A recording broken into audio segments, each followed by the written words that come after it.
Education का धंधा चल रहा है, पूरे देश में फेमस है। और झरिया में कोयला का राजनीति, कम से कम आर्थिक तो सहायता तो मिल जा रहा है। कम से कम में हम क्यों संतुष्ट हो?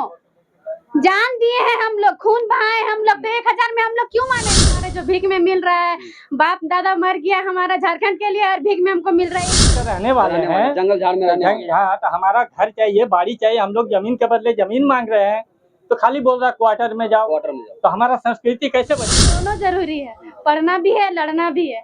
विनोद बाबू बोले थे ना, पढ़ो और लड़ो, तो पढ़ के एग्जाम दे के आए हैं और लड़ने के लिए सपोर्ट के लिए राम प्रसाद भैया को डाल दिया मेरा पल्लो लटके रे मारो पल्लो लटके। जो यहाँ सुन के लीजिए, उसके बाद बंगाली लोग आया, अमी तुम्हारे भालोबासी, पंजाबी लोग कुड़ी तू, आप तो समझ रहे हैं ना।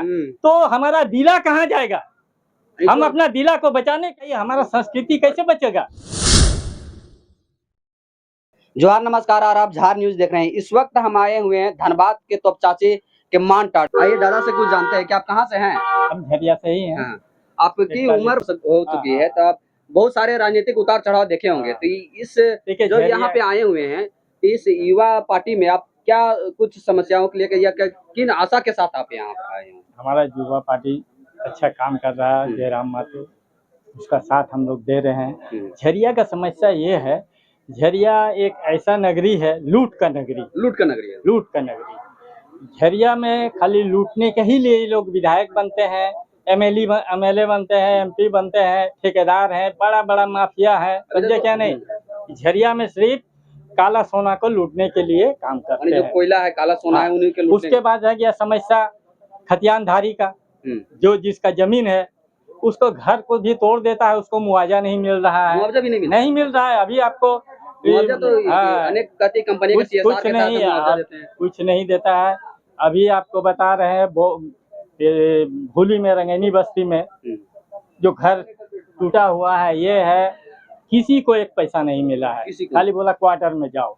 तो बताइए हमारा संस्कृति कैसे बचेगा? हम झारखंड का रहने वाले हैं, जंगल झाड़ में रहने यहाँ, तो हमारा घर चाहिए, बाड़ी चाहिए, हम लोग जमीन के बदले जमीन मांग रहे हैं, तो खाली बोल रहा क्वार्टर में जाओ, तो हमारा संस्कृति कैसे बचेगा?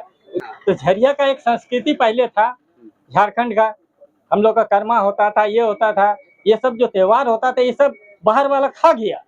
जैसे बाहरी लूट का नगरी है ना भैया, कोयला लूटो खाओ, तो बाहरी कैसे मतलब ये किया, मारवाड़ी लोग आया, उन लोग क्या किया, अपना संस्कृति को डाल दिया, मेरा पल्लो लटके रे मारो पल्लो लटके। सुन लीजिए, उसके बाद बंगाली लोग आया, अमी तुम्हारे भालोबासी, पंजाबी लोग कुड़ी तू, आप तो समझ रहे हैं ना। तो हमारा दिला कहाँ जाएगा?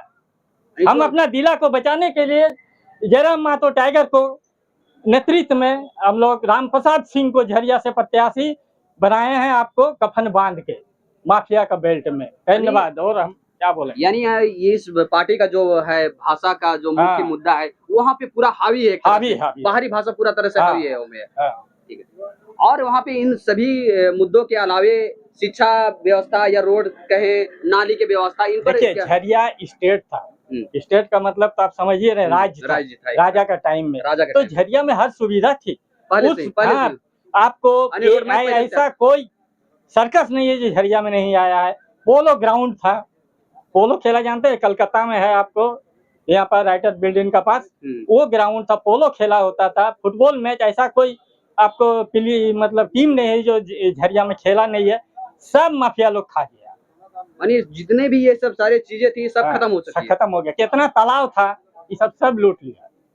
तब इसी के जो भी थोड़ा बहुत हम लोग, यानी जो झरिया की या कहें कि यानी जो झरिया की जो मूल पहचान थी, वो आज मिट चुकी है, पूरी तरह से मिट चुकी है। कॉलेज वगैरह ये सब मिट चुकी है। अब सवाल रह गया, जो हम लोग जो बचे हुए हैं, हम लोग का सही से देखिए, सरकार को जो जमीन लेना हो लेगा ही, छोड़ेगा नहीं, भले वो माफिया को दे दे या किसी को दे दे। लेकिन सवाल होता है कि हमारा उसका उचित मुआवजा मिले, हमको जमीन के बदले जमीन दे, हम भी एक गांव बसाएं। अब जो लोग वहाँ पर ठिका रही, गांव में अपना सब कर रहा है, उसका खेती हो रहा है, सब हो रहा है, लेकिन हम तो उजड़ गए। इसलिए हम लोग ग्रामीणों के मूल समस्या जो खेती के द्वारा ही करते हैं, वो सब लूटा जा चुका है। इसलिए हम लोग जयराम मातो का बैनर का नीचे आके आशा लगाए हुए हैं और अपना प्रत्याशी दिए। झरिया विधानसभा से कुछ युवती भी आए हुए हैं, इनसे जानना चाहेंगे कि किस लिए आए हैं आप यहाँ पे। आज हमारे झरिया विधानसभा से राम प्रसाद सिंह जो है वो आज हम यहाँ पे उनका फॉर्म फिलअप के लिए सपोर्ट के लिए आए हैं। कॉलेज में एग्जाम था, एग्जाम दे के ही डायरेक्ट यहीं पर आए ये हैं। आपका आज एग्जाम था, था। उसके बावजूद भी आप यहाँ पे आए हुए हैं सपोर्ट के लिए। सपोर्ट के लिए दोनों जरूरी है, पढ़ना भी है लड़ना भी है। विनोद बाबू बोले थे ना, पढ़ो और लड़ो, तो पढ़ के एग्जाम दे के आए हैं और लड़ने के लिए सपोर्ट के लिए राम प्रसाद भैया के साथ आए हैं। तो जयराम महतो के साथ जुड़ने की क्या मुख्य वजह ही है आपको? आप एक छात्र हैं, छात्र की किस नजर से आप देखते हैं इसको? जयराम महतो भी एक स्टूडेंट है, वो स्टूडेंट के दर्द को जानते हैं और लड़ना भी एक स्टूडेंट के थ्रू ही किए थे। जो हमारे भाषा आंदोलन हुआ, पेपर लीक के मामले में हुआ, कहीं ना कहीं वो स्टूडेंट को लेके पूरा सपोर्ट में है। बाकी नेता लोग तो बस अपना बिजनेस और अपना प्रॉफिट के ही ध्यान देता है, लेकिन जयराम महतो जो है वो स्टूडेंट और सबको लेके चलता है। क्या जयराम महतो की सरकार आएगी तो छात्रों के लिए कुछ नया कुछ करेगी? एकदम करेगी। क्या उम्मीद है उनसे आप? उनसे उम्मीद यही है कि जो हेमंत सोरेन हम लोग का नहीं कर रहे हैं, पेपर लीक हो रहा है, वैकेंसी नहीं निकाल रहे हैं, वो सारा काम हमारे टाइगर जयराम महतो करेंगे। 1000 हमारे जो भीख में मिल रहा है, बाप दादा मर गया हमारा झारखंड के लिए और भीख में हमको मिल रहा है 1000, उस तरह का दिन हम लोग को नहीं देखना पड़ेगा। मैया समान योजना जो मिला है वो एक तरह से भीख के तौर पर भीख ही है। भीख कैसे नहीं है? जिनका बाप मरा, ससुर मरा, पूरा झारखंड के लिए, उसको भीख में 1000 रुपया मिल रहा है, तो वो भीख नहीं तो क्या है? सम्मान है। तो कुछ लोग कहते हैं कि कम से कम आर्थिक तो सहायता तो मिल जा रहा है। कम से कम में हम क्यों संतुष्ट हो? जान दिए हैं हम लोग, खून बहाए हम लोग, तो 1000 में हम लोग क्यों मानेंगे? हम लोग को वैसा मान चाहिए, हम लोग को वैसा सम्मान चाहिए। जो हमारे बाप दादा अपना खून बहाए उसका हमारा हिसाब चाहिए। यानी हम लोग का जमीन और यहाँ दूसरे को लूट खा जा रहा है, ये हम लोग को जो सामान मिलना चाहिए वो नहीं मिल रहा है, तभी ना हम लोग इतना दर दर भटक रहे हैं। झरिया से जो फॉर्म भरने आए हुए थे उनसे मुलाकात करवाते हैं। क्या यहाँ पे आए हुए हैं मानटाड़, क्या समस्या लेकर आए हुए हैं?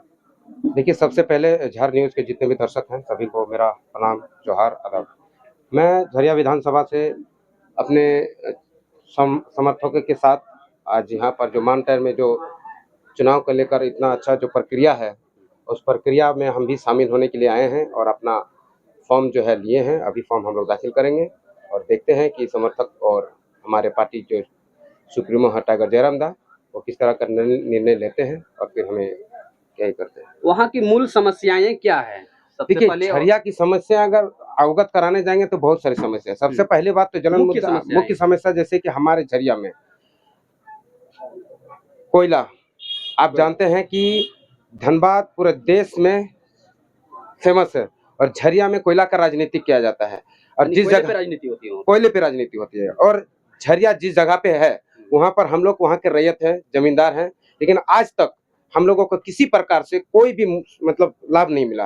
मुआवजा कुछ भी नहीं, मुआवजा भी नहीं मिलता, कुछ भी नहीं। मुआवजा तो दूर की बात, अगर आप मुआवजा मांगने जाते हैं तो पुलिस प्रशासन की लाठी से बरसाया जाता है। अपने हक अधिकार से बिल्कुल डंडे में बिल्कुल। बड़े बड़े लोगों का हाथ जो है दिल्ली तक है ना, तो वो सोचते हैं कि यहाँ के ग्रामीणों का जमीन जो है डरा धमका कर लूट कर अपना जो काम है, वो जो मनसा है वो चलाएंगे और करेंगे। झरिया में लूट खसूट का धंधा चलता है। उसी धंधे को बंद कराने के लिए आज टाइगर जयराम महतो का जो विचार है, जो विचारधारा है, उसको हम लोग समर्थन किए हैं। पिछले कई सालों से उनका साथ हैं और झरिया में भी चाहते हैं कि टाइगर जयराम महतो का जो विचारधारा है जन जन तक जाए। और झरिया अभी फिलहाल जिस ज्वलन मुद्दे से जल रहा है, उस ज्वलन मुद्दे से बचाने के लिए हम लोग JBKSS परिवार, जेलकम परिवार जो है मतलब प्रयास कर रहे हैं कि झरिया को हम लोग न्याय दिलाएंगे।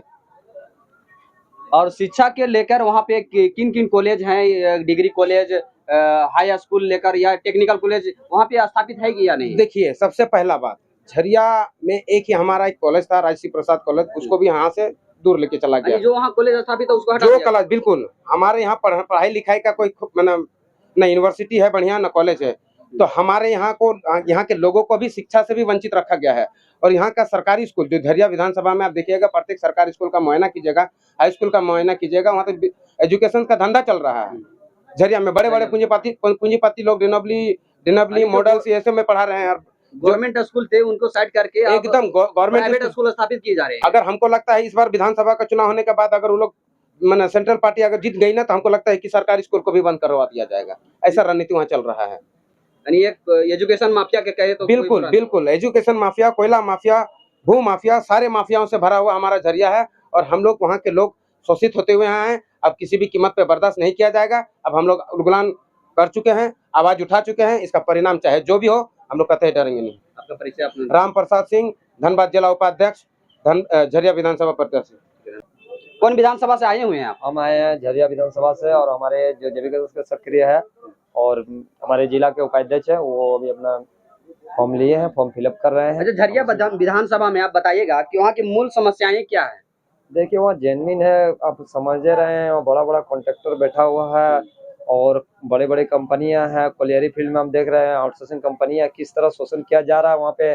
सामने में हाल फिलहाल में 2-3 गो न्यूज आप लोग सुने होंगे, वो है हमारा सुलिंगा, वहाँ का किस तरह डंपिंग करके शोषण कर रहा है, ग्रामीणों का जमीन मतलब अतिक्रमण इस तरह कर रहा है कि वहाँ का समस्या क्या बोले कि मतलब मुआवजा भी नहीं दिए, मुआवजा देना जो मिलना चाहिए वो मुआवजा भी क्लियर नहीं किया। हमको लग रहा 15 से 16 एकड़ जमीन डंपिंग कर दिया। वहाँ के समस्याओं की जो समस्याएं आप बताएं, उन समस्याओं के वहाँ के तत्कालीन विधायक जो हैं वो उठाते हैं कि नहीं, तत्कालीन विधायक हमारे पूर्णिमा सिंह जी है और वो उठाते तो फिर हम लोग को जो युवा आज खुल के निकलना नहीं पड़ता। और आज हम लोग निकले हैं तो इसका मतलब है कि वो काम नहीं किया फील्ड में, और काम अभी जाके पूछ भी सकते हैं। वहाँ दबंग का 2 दबंगे है और 2 दबंगे राज कर रहा है वहाँ पे, शुरू से राज कर रहा झरिया में, और वहाँ कोई ग्रामीणों वोटर बन के रह गए हैं।